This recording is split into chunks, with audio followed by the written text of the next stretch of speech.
This is 5 things you need to know about Golfstix with the founder, Steve Cox. Steve, how's it going, man? What's up, DV? I'm good, buddy. Really excited to have you on. Want to learn a little bit about Golfstix and who's it for. So what is Golfstix? Golfstix, a marketplace to buy and sell golf gear. There's a lot of different places you can sell used or pre-owned golf sets. eBay is obviously the big gorilla. Everybody's used eBay. I used eBay before I started this business.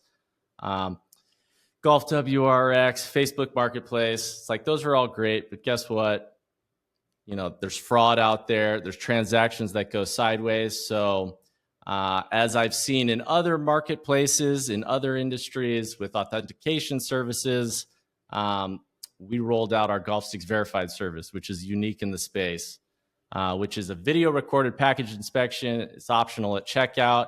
May not be for every transaction, but for the high ticket items and some of the collector stuff that I was trading and got burned on, it fits the bill. Moreover, any item on the marketplace can actually be custom built to your specs through our Golfstix Studio. So that's something that, for the most part, is a pain in the ass for most golfers. Club fitting is definitely a real thing nowadays. I think it's almost like a $500 million in revenue that was recorded from the top 3: True Spec, Golf Tech, Club Champion.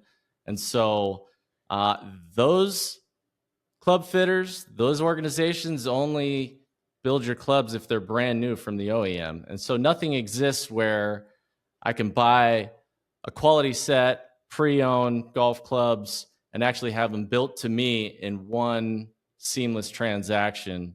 So yeah, those are our differentiated value adds for the market. A lot of innovative stuff taking place at Golfstix for sure. And you talked a little bit about getting burned. So I want to kind of dial it back and learn a little bit more about the origin stories of Golfstix. So can you take us through kind of why and how you decided to start the company?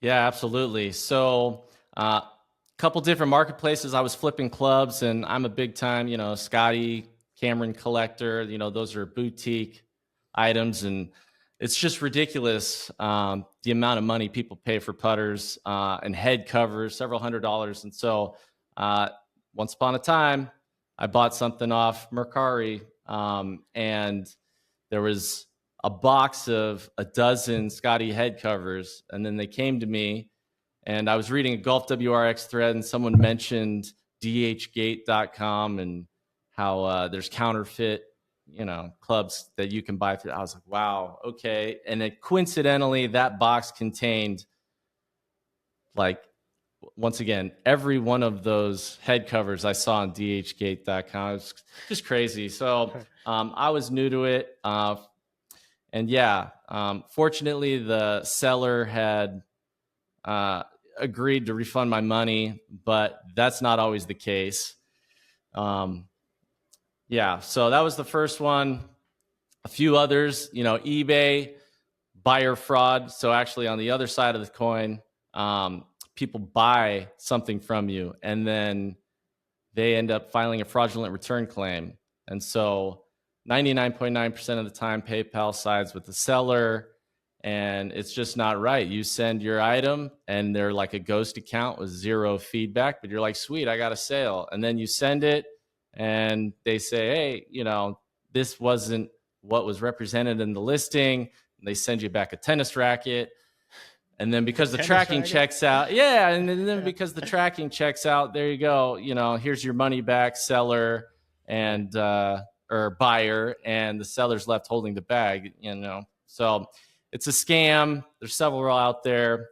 So as other marketplaces had developed, authentication tools or like these verification services prior to a sale, I realized nothing like this exists in the golf space. So I wanted to bring that to the market because I'm tired of reading in a lot of the Facebook, buy, sell, trade groups, like, do not buy from this guy, and this guy shammed me, and it's a thing. Right. Huge problem. I'm glad someone's taking responsibility or trying to take responsibility of it, right, to solve. So I want to talk about more on the day-to-day basis. Like what are your favorite things of, going to work each day, or what do you typically do on a day-to-day? It's so funny. I do love, golf. It's a passion, right? So it's not even work.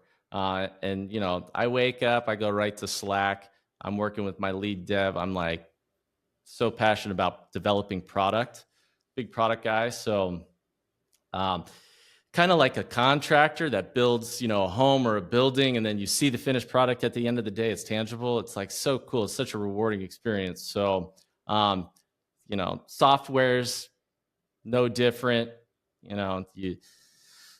You wireframe something, set out a little product roadmap, do a development sprint, and then QA it in a staging environment, deploy it to production, and ta-da, it's for the masses to gobble up and enjoy. So I love that, super rewarding.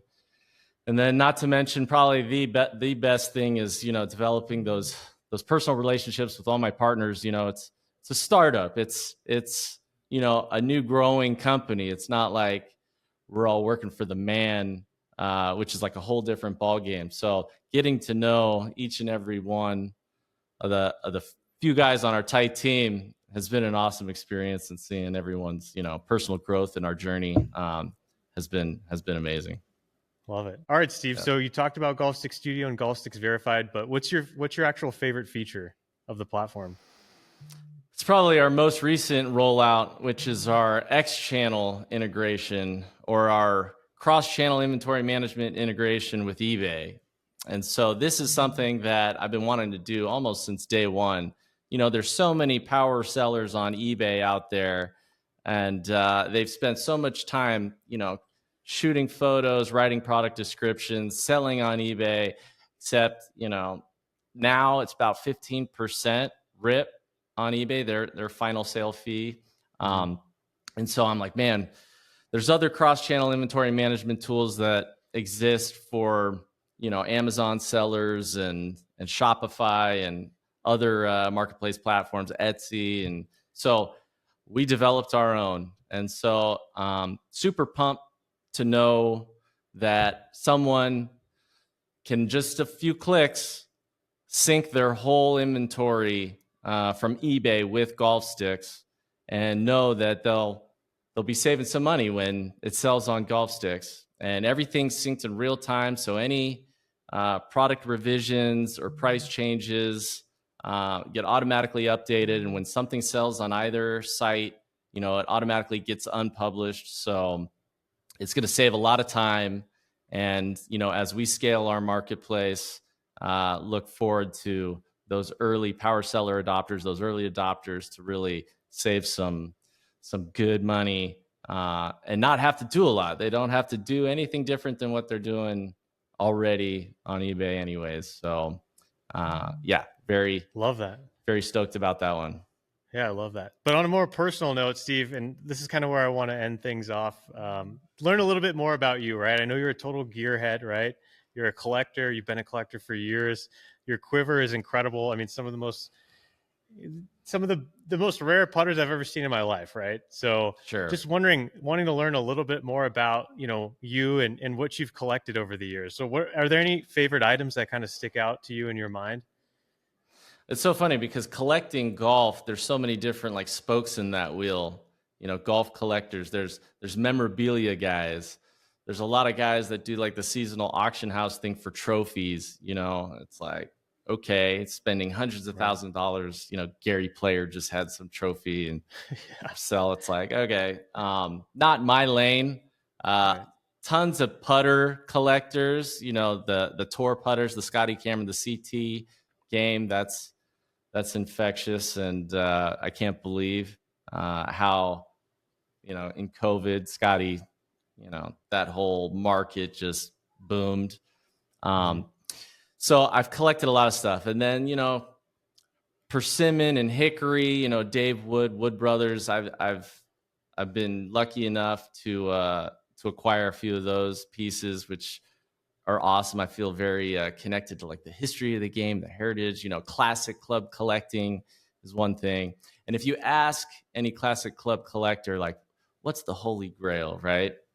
I think most would say the George Lowe Sportsman Wizard 600. So this is the putter. It's in the USGA museum. This is the putter that Jack Nicklaus won 15 of his 18 majors with.